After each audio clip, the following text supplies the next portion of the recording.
Hey class, my name is Grant and I'm going to be giving my presentation on instrument flying recognition. All right, so here's our situation. We have our attitude indicator shows wings level. Our altimeter is showing a decrease. Our turn coordinator is showing a left turn, so the miniature airplane would be banked to the left. Our heading indicator is also showing a left turn, so the dial would be rotating clockwise.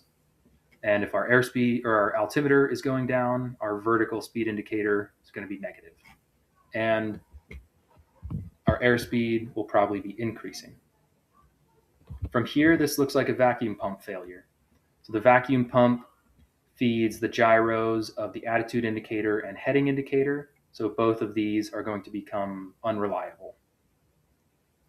And what could be causing this?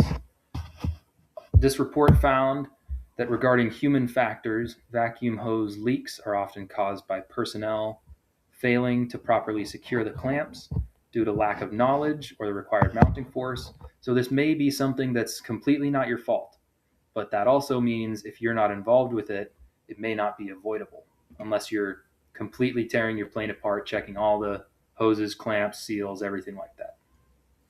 So to confirm, we're going to cross-check our vacuum pump driven instruments across to different systems.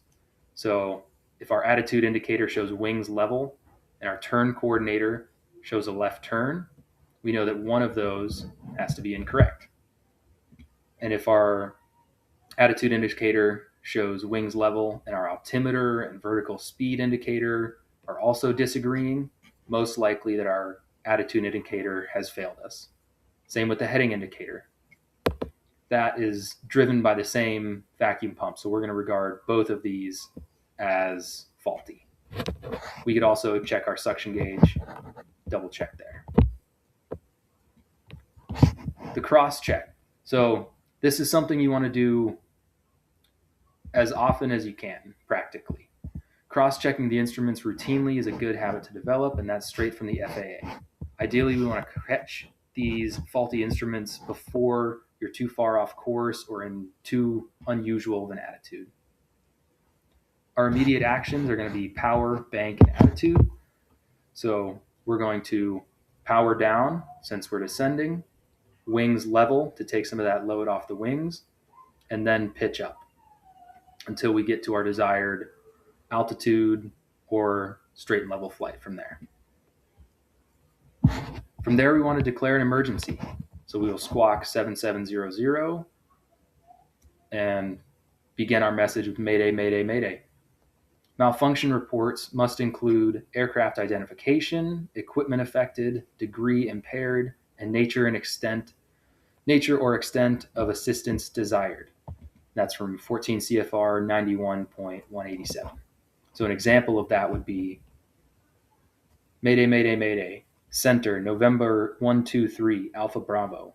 We are experiencing a failure of the vacuum system. We have lost primary attitude and heading indicators. We are limited to partial panel, requesting VFR on top. And this is the whole point of IFR flying, is to trust your instruments. You don't want to trust what your body's telling you. You want to know that you're cross-checking your instruments and you know how to recognize if they're faulty. And I specifically like the passage that was given to us on this assignment. If any of you lacks wisdom, you should ask God, who gives generously to all without finding fault, and it will be given to you. So I know I've said this before, but this is definitely a time where you're going to fall back on your training. You're not going to create a new magic checklist on the spot out of thin air that's going to fix everything that's going on. And many times in life, we have that same scenario where we don't really know what's going on. We don't know if we're making the right decisions.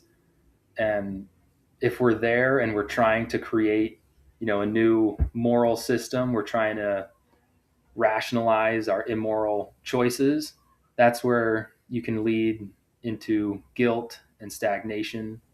But from what I've seen, what I've experienced, following down a righteous path keeping yourself on the same code of morals, keeping yourself acting in a righteous way will keep you on a good path and keep you with a clear conscience.